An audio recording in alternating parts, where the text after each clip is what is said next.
Hi, and welcome to the show Podium, show 027, the invisible quality of momentum. And this week, we're just going to explore that a little bit further. So this weekend, I had the privilege of going to stay with some friends and family in Ireland, and it was the final of the Lions series. So the New Zealand All Blacks were due to play the British and Irish Lions. I was really very excited because it was one of those times where I could book in for breakfast really early in the morning in the local pub at Killaloe. And it was just an amazing experience. And as I watched the first half, all I could see were the All Blacks. Now, just to give you a little bit of background, and if you haven't probably guessed already, the New Zealand All Blacks were a team that I have studied for nearly 20 years, since my days living in Hong Kong and the very first of the Hong Kong Sevens, where the New Zealand All Blacks were just an awesome side to watch alongside Fiji. And I've studied their culture in sport all these years, even before I came across the principles behind the human experience, which is the foundation of all of my work. And it always seemed to me that they had something else. They had this X factor, that there was a world-class quality about this side. And I saw it as an elite quality, but also a mysterious one. So how come they can absolutely continue what they're doing and what they've been trained to do as part of their game, even if the environment around them is really changeable and it's really tough? And I noticed this in the game at the weekend. I could see that the All Blacks had this momentum. They were building it. They just don't seem to be disturbed or disrupted by anything that they do wrong, any mistakes they make, or any really great advances that the opposition make. They don't seem to be distracted by anything that's going on around them. There is this oneness about the way in which they operate. It seems that they're operating collectively, that they're, if you like, pooling their resources. And when I came across this understanding, I had a real aha moment, which was, oh, I see what's happening. When the All Blacks play, they have a superior use of the mind because they put all personal thinking aside. You know, what does the win mean to them? Are they going to be reselected? What are their family going to think? Whatever they've got on it personally, they leave that to the side and they are there playing to do the job, to do what it is that they're inspired to do, which is play the best rugby that they can play, no matter what. And it seems that when that personal baggage, if you like, of responsibility and personal ownership, when that goes, you seem to be able to tap into this infinite potential for performance, this absolute, this way of just being and creating whatever comes to them in that moment. There is this beautiful soul feeling about the way in which they play. And it's the space that they come from, for me, that's different. And I could see this because in the second half of the game, the British and Irish Lions came back. They started to find some form of their own. And they started to play some really strong rugby. And what was fascinating to me is that the New Zealand All Blacks didn't seem to be perturbed by this, almost respectful of it.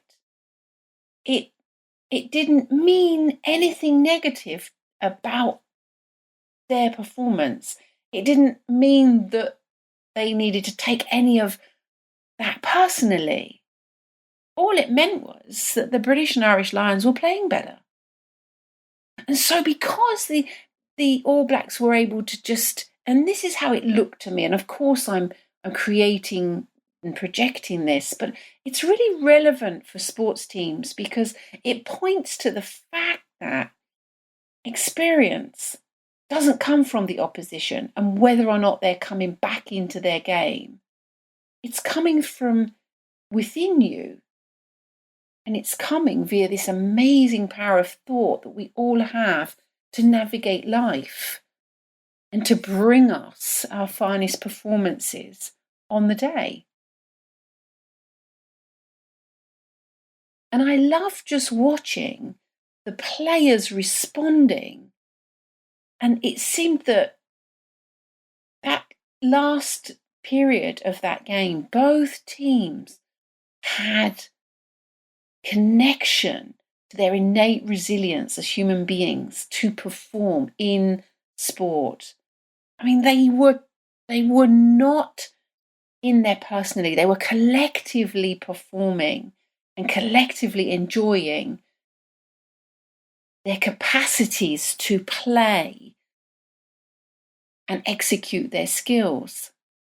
And it was phenomenal. And for me, I think the result was just fantastic, actually. And yes, it would have been nice for the British and Irish team to win. But beyond that, I could see that actually sport won, but humility won, respect won, love won, compassion won. The human experience won. Life won for me in that situation.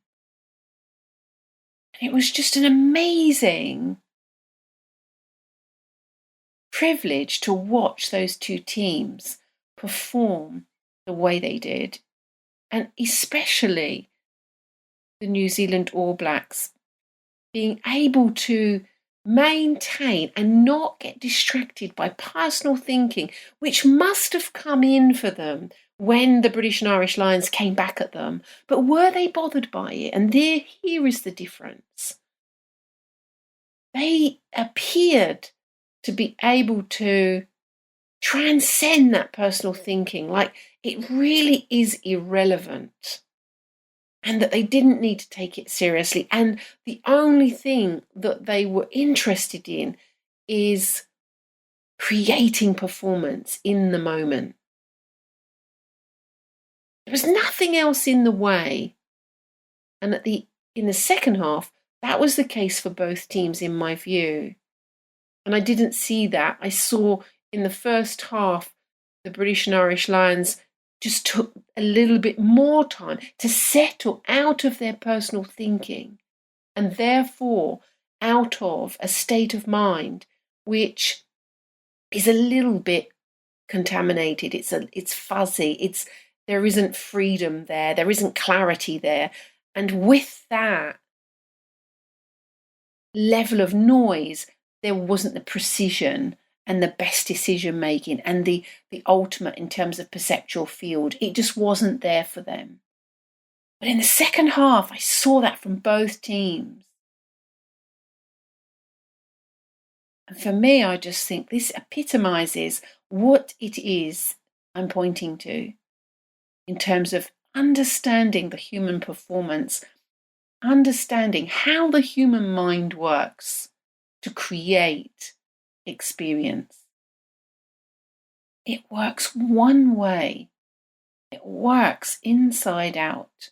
We are living in the feeling of our thinking and not the feeling of the world, even though it looks like that. It's just a trick of the mind. So next time you're watching your team and you can see that performance flow starting to happen and precision and passing just spot on, you can feel that everybody's starting to come on their game. You'll be able to perhaps get a sense of everyone collectively working together, and they're doing it naturally. If we leave it alone, performances are birthed at the time, in that moment. They're unique, and they come from our original state. They come from conscious state of pure being.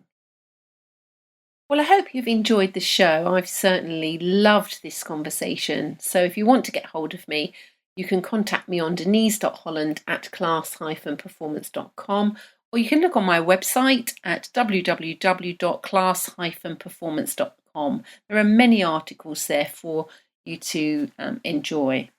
So that just leaves me to say thank you so much for listening into the show. Do share it, do leave comments, and I look forward to speaking with you and sharing with you again soon. Bye-bye.